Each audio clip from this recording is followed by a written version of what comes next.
Okay. I'm so excited to have Kimberlee Davis talking to me via Zoom today. Kimberlee Davis was introduced to me kind of through a mutual friend, and I was stalking her on Instagram because I loved her platform she has called the Fiscal Feminist. So she was nice enough to meet me for drinks quite a few months back, and we've become friends, and I just thought I would check in and have her tell us what she's seeing in the market. You're a managing director, right? You have a big title. Well, maybe. Yeah. I'm Kimberlee Davis. I am a managing director and partner in a wealth management group called the Bahnsen Group, which is located in Newport Beach, California, and we also have offices in New York City. Yep. And I love even in these where a lot of people have had financial uncertainty. Can you kind of tell us a little bit about how you got into this business? And because I love your story. Yeah, so I have had several different careers throughout my life. So it's not been a linear trajectory. I was originally way back in 1983, I started practicing law as a young law graduate. So I got a job on Wall Street and I was a corporate securities lawyer. So I did that for many years. And so that is kind of my connection to the capital markets. I was primarily a lawyer for underwriters. So we did big deals like stock and bond offerings, IPOs, and things like that. And then from there, I transitioned into the business world and became an investment banker. And then I got married to my husband, ex-husband, who was in private equity, and had my 3 children. So that's kind of the beginning of my career. And then we moved to London and I lived there for about 14 years. And my children essentially grew up there. And, you know, at that point I had to kind of be in charge of the children acclimating to a new country. And my ex-husband, who was at JP Morgan at the time, became the primary breadwinner because I stopped working and stayed home with the children for a bit. And then I had a fashion business in London for a while where I created a line of clothing, and that line was sold at Saks Fifth Avenue, but kind of realized that as much as I love clothes and everything, the actual business aspect of that business was outside my general, I didn't enjoy it. Anyway, so I came to California about 10 years ago, and I was in the middle of a divorce after 20 some years. My eldest daughter was going to Georgetown. The 2 other girls came with me here to Newport Beach. And I went through this really terrible divorce. So I had some bad luck in that divorce. The first decree was good, and then my ex-husband did some things that made him not adhere to what the decree said. So I wasn't getting paid what I should be. And even though we were still kind of in transition, I thought I have to go back to work now because I need to support my family. These cases are dragging on. We had multiple cases and they took a long, long time. So I went back to my roots and I went to Morgan Stanley, where I got a job, thankfully, as a wealth manager. And I worked there for a while, and then I joined the Bahnsen Group, which at the time was a group at Morgan Stanley. And I was like I became their financial planning director. And then I was also an advisor, but I did a lot of financial planning. I did all the financial planning for the group at the beginning. And then the Bahnsen Group, left Morgan Stanley in 2015 to become an independent advisory group. And that's at that point, I continued doing the financial planning, but my personal book of business continued to grow, and I got a lot more clients. And then I became a managing partner, and then I became a managing director. And so that's kind of how I came into the realm of wealth management. I mean, when I was trying to determine like what my next move should be, I was thinking, okay, what am I good at? What do I like? And I've always liked the capital markets. I spent a lot of time involved in that. And I like it. It comes easy to me. I'm a math person. And then I thought, where can I interface with people, real people? I was always on the institutional side in my other careers in the capital markets. So this allowed me to be in the retail space, where I'm dealing with individuals and their lives, and I prefer that. So it's been a great a great career. I have learned an immense amount about people and their money, about women and their money. Yep. And I also then evolved whilst, at the Bahnsen Group. I got my CDFA, which is a designation for being able to be an analyst for divorce kind of economics, so to speak, when people are getting divorced. And I talk to a lot of women in transition. So that's how the whole fiscal feminist thing kind of popped up. I look at my millennial daughters, one of whom is now a lawyer in New York City, just like I was many moons ago. I look at a lot of women who don't expect certain things to happen, like divorce, or they become a widow suddenly, or professional women who choose never to get married and, are then their captain of their own ship. Women live longer than men, so they have longer periods of time in which they have to consider their long-term financial health. And basically, as time went on and after my divorce and the horrible things I had to go through, and, you think somebody like me would know, right, what's going on. But I had taken my eye off the ball. I was busy dealing with my children and, all of the things that go on with raising children, as you know. I was trying to build this business, and then I had the business, and so I was dealing with that. And it got to the point where I didn't really know what was going on with our own accounts, what accounts we even had. I wasn't even sure how much Michael made at one point, and that was my bad, because all of that really penalized me when I got divorced. I mean, I had moments in between these court cases and where he quit paying me, where I was paying for Georgetown and 2 Sage Hill tuitions, which is a private school in Newport Beach. And I was trying to keep all the balls in the air, and I was just like running out of money. And it was scary. So all of those things together, my life, looking at other people's lives, listening to the stories, led me to put together this Fiscal Feminist platform, which is really a platform to raise awareness with women about what they need to do and how they need to take control of their lives. You can still be married, but doesn't give you an excuse not to know about the money in the marriage. Or even if, getting married is not a financial plan. Yeah. That should not be your financial plan. Yes. Which is why I love that plan could go very badly for you. And I love your message, because that really just, yes. I mean, for much of my life, I was raised by a single mom, and she, struggled a lot. And I think that that's why I've always been working. That's never not been an option to not be involved in work and make my own money in my marriage. So I love that. And I love your whole story. And I think the conversations, I'm writing a book right now, and I'm starting to get a lot more clarity on what I want this book to say. But one of the things I think is really, as I'm pondering all this, is that the conversations that we have with our spouses, with our partners, whatever our gender preferences, with our daughters. And I would like to come up with something that we can share with our daughters at a young age about how to think about money and what money really means. Because we as women don't tend to want to talk about money so much. It's not, and we aren't, I think money is a very masculinized topic, for lack of a better word for it. We associate, when you look at the bull on Wall Street, it's a bull. Yeah.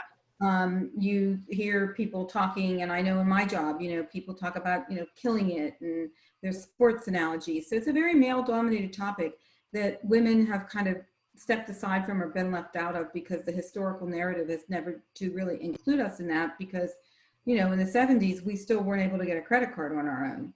So we needed a male signature. So, I think there's so many things that we could do to improve our situation. And as you know, I mean, I post about this all the time. I mean, women now are, like 40-some% of breadwinners are women, whether and primary breadwinners, whether they're in a partnership or they're single households, or they make up about 39%, I think, of it's sole business owners, so small business owners, and they're 2/3 of the service sector. So there are more and more women working, but a lot of them are still making less than their male counterparts. And many of them are also making minimum wage, because they're in these kind of, lower income type scenarios. So these are the women also I want to reach, because it's important that each person, because money is power. If you don't have control over your money, whether you control, you need to know about it, because otherwise someone can control you through that. And that's where, there is such a thing as financial abuse. And it doesn't even have to be overt. It can be that you stay longer in a relationship that you shouldn't be in because you are very afraid of how you're going to extricate yourself financially. Will you be able to survive? And so it is literally a lifeline to giving you a little bit of power and independence in your life. And I hate to, it's a shame that often it comes down to the money question, but it does. And so we have to embrace that. Yeah. Oh my gosh, such powerful words, and yeah, such great information. So what are you seeing with in the markets in general, right? I mean, we were at what, 27 something and then dropped to 17. And then last time I checked, we're at 24 when talking about, the Dow. But when people and especially women looking at their portfolios, like I was just talking to one of my great girlfriends who's not married, late 40s. And she was just talking about her 401k and what she's seen through all of this. What's some advice that you would give people kind of going through this, maybe a job loss or a furlough in general when looking? Yeah, so there's a number of things. I did a webinar recently on personal finance management during a crisis. And if you want, I can even send you the PDF if you wanted to share it with anybody. That's be great. So most of these are always on your Fiscal Feminist website or your Instagram, yeah, right? It is actually on the Fiscal Feminist website, and it is on Instagram in one of the posts with the link. And we're getting the updated one this week. So basically, a couple of things. I'll address the market question first, and then I'll go on to the personal finance type thing that you're about your 401k. And then we got to delve deep down into the PDF. I know that's always such great information you give. Yeah. So the market, look, in the end of January, the market was about, they were looking for it to break 30,000, an all-time record. And then the COVID virus came out, and everyone got a little bit, frightened, obviously. Yep. And then the market took a dip. And then the first week in February, it went back up again because earnings came out and they kind of looked good, and people could almost overcome the COVID-19 thing because no one really understood the enormity of it yet. Mm-hmm. And then from there, obviously it was a downward spiral from there because of all the uncertainty having to do with COVID-19. As far as what we recommend, the things that we're thinking about at the Bahnsen Group and how we manage money, we are long-term strategy players. We do not believe in market timing. Mm-hmm. Obviously, many people are going to say there are opportunities to buy stocks at depressed prices, so it could be a good time to come into the market. And, that is not inaccurate. However, I would say to people, this is, just having depressed prices doesn't necessarily justify going into the market unless you really understand what you're buying. And you want to always buy companies. That's what you're buying. You're not buying a stock price. So, as far as the strategy that I'm telling my clients, because we have highly diversified portfolios. So if you have a diversified portfolio, which you should, which would be, a stock component, some sort of fixed income, and the fixed income realm is pretty tricky right now, but you do need to have some diversifiers in debt. And then uncorrelated investments, which we usually call in this business alternatives. So mm-hmm. that would be something in the hedge fund world or private equity or a REIT if you need a liquid alternative. Okay. So you need to have like multiple things in a portfolio, because if if you're a 25-year-old person and 30 and you've got a long timeline and you've got a good job, you could be in almost a sole equity position because you've got time. But that is that's not what I would counsel most people. So if you came into this with a diversified portfolio and you were buying equities based on companies that are solid companies with good track records, long-term track records that make sense, we like to invest in the dividend growth space. So a company needs to pay a dividend, but it also needs to grow the dividend over time. So just paying a dividend isn't enough, right? So in the past few years, dividend paying stocks on the S&P dividend rate's only been about 1.9%. It's been pretty low. So we don't want those. We want stocks that are going to pay anywhere between like 2 3/4 up to 4% in dividend growth and dividend payments. So that's what we call the yield. But Okay. when we look at companies, we want to make sure they have enough cash flow to pay the dividend out of legitimate sources. They're not over leveraged and paying from, bad sources of money. They're not borrowing to do it, or they're not taking from their capital expenditures and so on and so forth. And the beauty of this strategy, especially for people who might live off their portfolio, is that it will create a stream of income off the top, right? The dividends pay you, and you don't have to deplete capital to take money Yep. for the portfolio. So if you are a person who you live off your portfolio, maybe you're divorced, maybe you're retired, I don't know, there's so many scenarios, but you will not get a quote unquote pay cut during this time, because the price of the stock might go down, but the dividend did not.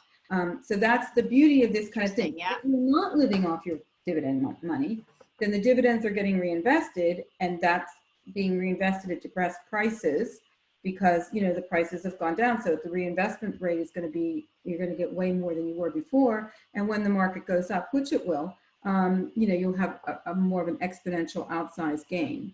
Mm-hmm. So what we're saying to our clients is, if you are at the beginning of this whole thing, a lot of what happened and why the fall was so precipitous was that there was a lot of forced selling. And that means a lot of people had margin calls. And so they had to sell. They had to pay the margin. And that, that coupled with, algorithmic trading and, this big momentum trading, all of those forces together caused a very precipitous drop.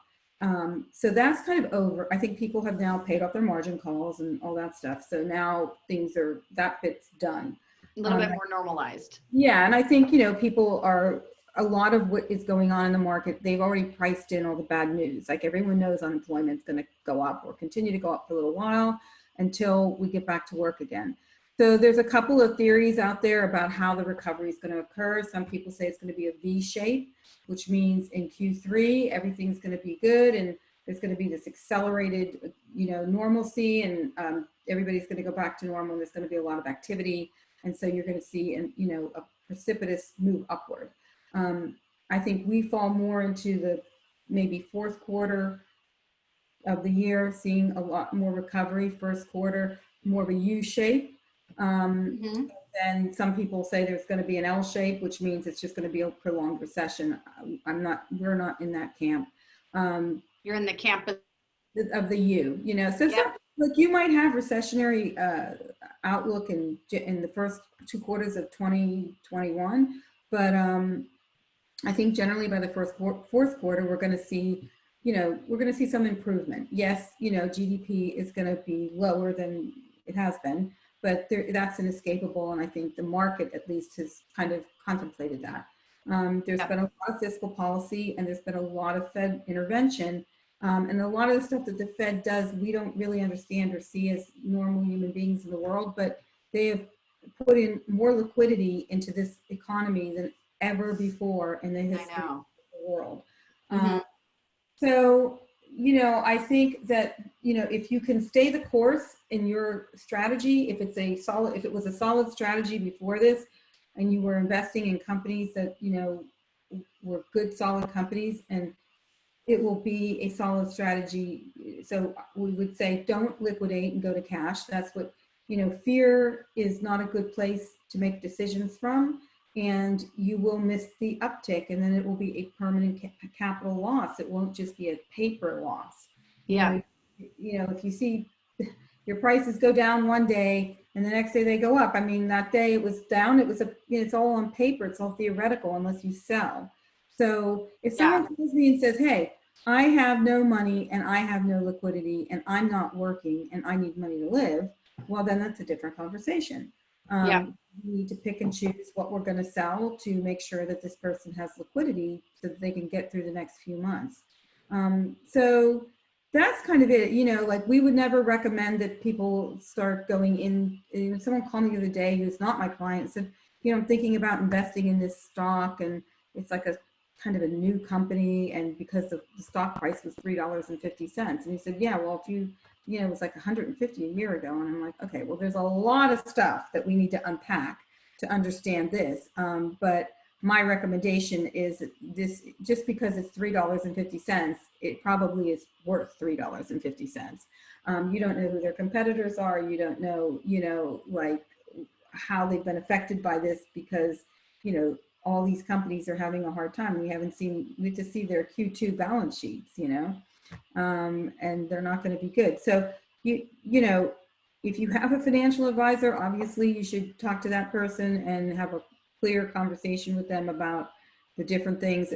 We are making changes within our portfolio, and they're very, you know, they're optimal moves into things that we think are worthy and underpriced and make sense in this environment.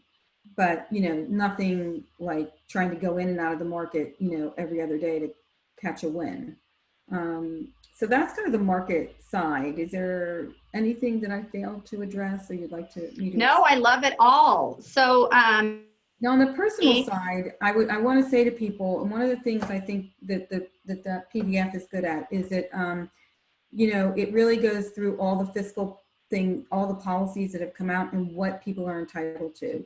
So there's the subsidies, there's enhanced unemployment insurance, there's enhanced healthcare coverage, and then there's the extended tax filing dates. So if people, there's also some student loan payments have been stopped. You don't have to pay them until September 15th, and they're not incurring interest. So there's a number of things that are on offer. I know, you know, unemployment insurance for some, unemployment for some people has been very difficult because they can't get through, and especially people in New York, it's been problematic, but you have to be persistent because, you know, these are the things that are going to keep you afloat through this period. You know, that for some people, if they are been laid off, they need the money, you know, but for people who are trying to figure out where they're at, you know, obviously it's not that different than in normal times, but I say to people, especially to people when I'm writing all this stuff on Instagram, like, this is the time now to look at your finances and say, how have I fared in this unprecedented time? How did I do? You know, did I come into this like with a ton of credit card debt and no emergency fund and no savings, and, you know, just kind of living from paycheck to paycheck? Because we've had a long bull market with long growth since 2009.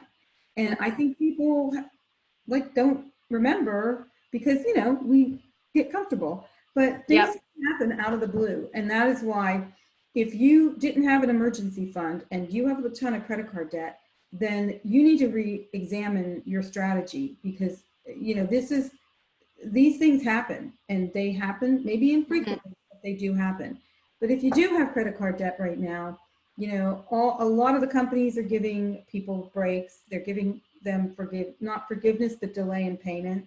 You should call the credit card company. I write about some of this in and they are helping people on individual cases based on their circumstances. If you need credit card counseling, there's the National Credit Group that will help you with that if you need extra advice. And all those resources are in that PDF, but you should be calling the utility companies and your car, you know, your auto company, anybody that you can negotiate on to try to lower a payment or delay a payment. You know, you should obviously try to pursue that to keep your cash balances alive if you're not making an income right now. Also, I mean, such good information, Kim. Thank you. Some people can go do their mortgage forbearance, you know, if they can get that. It depends on the type of mortgage you have. So, you know, there is that. And that doesn't mean it gets it's gone. It just means you got to pay it later. So I don't, you know, I mean, those are a lot of things. Yeah, exactly. Right. Yeah, they should, because, you know, and the renters as well, landlords can cut you a break, but you need to be proactive. You can't just sit back and let everything pile up, because it's better for your credit, because you also have to worry about your credit. You know, people should be continuing to check their credit. If you have a conversation with your credit card company or your landlord or your mortgage company, then you're not going to get any kind of bad credit notifications, which will deteriorate your credit at this time, which you definitely don't want to happen. No way, right? Yeah, especially since there's an explanation, but it's up to each of us to take responsibility to call these companies, have a, you know, sit down with our families and have a honest conversation about where we're at today. What does it look like for us today? For people who are still getting paychecks, that's fantastic. You know, then they're probably staying the course and watching Netflix and good. But if you have lost your job, or you know, and you maybe you haven't been able to get through to unemployment, and you don't have any unemployment payments because you haven't been able to get through, you know, you might be in a cash crunch. So all these little things will add to lessen that burden and give you some room to breathe. But you have to do it, because no one's going to come up to your doorstep and say, well, you might get a check if you make under 75,000 or 150, but aside from that, not so much. You know, so those are just some of the things that I think we should all be thinking about right now, for sure. We need to be taking this time to be introspective. Yes. Now, I know you deal with a lot of high net worth clients, but if anybody felt that they looked you up and that you would be the right fit for them, are you taking new clients? Yes, of course. I'm always taking new clients. Yes. And, you know, I think it's important. I mean, you know, obviously, high net worth people have a whole other set of circumstances that they have to deal with.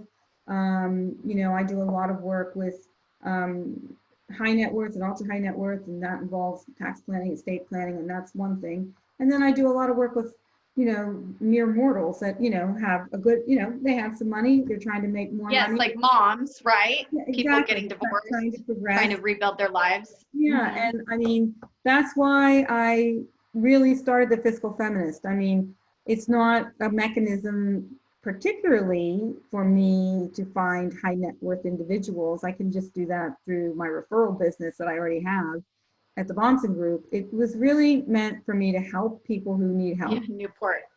Yeah, exactly. So, you know, help people who need help, or just women who just want some advice. I mean, I have a lot of clients who are divorcees, and I have a lot of clients who are professional women who didn't get married, and I have a lot of clients who are married, and I have a lot of men clients. But I particularly like helping women circumnavigate this space, because I think whether it's because our fathers, our teachers, our mothers, nobody really talked to us about this stuff so much. And I think that's even still a real hole in the educational system, is that there's no finance courses for kids in junior high school or high school. My millennial daughters, I mean, you know, I talk to them about checkbooks and they look at me like I've got 5 heads. And I'm like, well, you can't pay everything online. I mean, sometimes you've got to write a check to somebody, right? Yes, yes. I don't know. Oh So my I gosh. think there's something there. And so, you know, and also, you know, I think a lot of women, not that everybody gets divorced, because they don't, but also women who are then going to get married again. There's a whole lot of things that people need to be considering the second time around. I mean, I'm getting married again. So I know, congratulations. I'm not a man hater. I've seen the ring. Yeah, I don't have it on now because I'm in quarantine. I'm in the sheltering, so I just forgot to put it on. But you know, I think then they need some assets, they're going to get married again. How do they protect those assets? They've got to ring fence them. They've got to keep them safe. And so that's a whole discussion that needs to be had with them about how not to feel uncomfortable having a conversation like that with somebody, their next partner. It is okay to want to be financially sensible. You can still be a super wonderful partner, girlfriend, hot, sexy, all those things. It's not mutually exclusive. You can be those things and still be knowledgeable about your money and know how to protect yourself. Those things absolutely go together. So you're the best, Kim. Thank you so much. I just want to thank you for your time, and I love your knowledge always.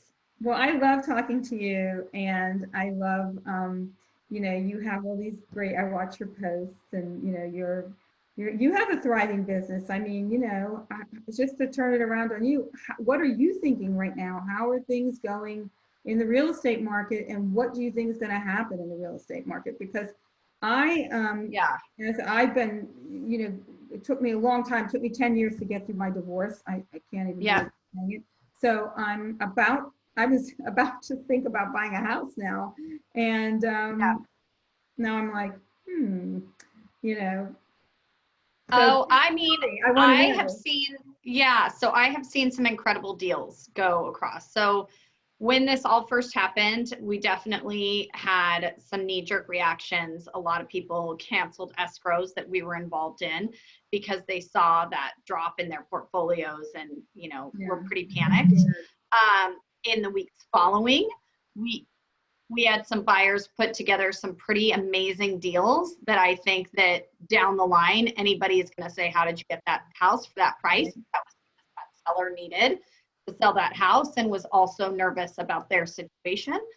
I think it's a combination. If we all get back to work, like you said, and it's a you, then, you know, prices I think will trend upwards again. I am of the thought that I do think we're going to have a little bit of some adjustment depending on how much inventory comes out, how many people get back to work, you know, how much lenders are going to work with people after this 6 months if they I've had don't a get back to number work. of clients who were in the middle of getting mortgages, or were on Yes. the seller side, and they've had issues where they shouldn't ever, but we had to, you know, Yes. there was just certain additional paperwork. And then one of my clients was selling a house, and then the buyer walked away. And Yeah, we had fortunately, 3 people walk away that week. yeah. Yeah, and we've had a couple people not be able to get a mortgage because that kind of mortgage was, you know, when they pulled the non-QM mortgages. But I think a combination of low interest rates, and if you are financially secure, if you haven't lost your job, I mean, it's going to be over these next few months, probably never a better time to buy. I'm serious. I mean, Are there's you just, able to show people houses? I mean, how are people looking at there houses? was 10 days where we couldn't show. 10 days we weren't considered essential. And then now we are essential. So, I mean, I've got the mask, I've got medical gloves. Luckily, I have a client that's a dentist, so I'm able to get gloves. And so when people are, it's not the same gloves that I've been wearing all day. We have Clorox wipes that we wipe down all the surfaces. And basically, it's kind of like 2 at a time in the house, 6 feet apart. You're not touching any surface. And that's after you've already demonstrated that you've seen all the photos, the videos, and you're financially capable to see the house. So it's not just Yeah, look see kind of thing. It's that you're not a looky-loo. Yeah. And okay. there's no open houses or anything like that anymore. I mean, it's definitely a little bit different, but I feel like, I mean, buyers walk up and they've got their mask and they've got their gloves too, and they're more than happy to, you know, not touch any surface, walk around, and we've put some deals together since then. So, you know, it's just everybody navigating what's working for them. Yeah. Well, I mean, look, you know, people are going to continue to buy houses. Again, it's probably Yep. going to be sometime in the first quarter of next year. You I know, mean, look at you working from your home office. Home has never been more important, right? it's the truth. I mean, and you need to like your home. You know, I mean, I'm Yep. lucky. I love where I live right now, and it's fantastic. And I thank God every day that, you know, I get to live in San Juan Capistrano, and Yeah, you have a beautiful house. beautiful bucolic hills around me. But you know, home is where your heart is, you know. I mean, Yep. it's not, so I don't view your home, your residence, you know, it is somewhat of a financial decision for most people. It's maybe the biggest thing they ever buy, but it's more qualitative than that. It's where you're 100%. And you have to have a long-term goal too. I mean, if you hold on, like you're talking about your portfolio for a long amount of time, you're going to realize a profit. You can't think of it short-term. yeah, it's, and also all the many things that you can't even quantify that you get out of Yep. the house that you really like. It's just for me, I'm a home person, so it really is so important to me that when I come home at night, when I finally do get to go out again, you know, Yep. I really like where I come home, and that's where you take your deep breath, you know, when you walk in, and Yep. I'm so glad to be home. But well, when I finally get around to doing this, I'll give you a call and we'll see how Yes. Oh, well, thank you. Well, I just so appreciate your time, and I want to thank you again, and you're the best, Kim, so I appreciate it.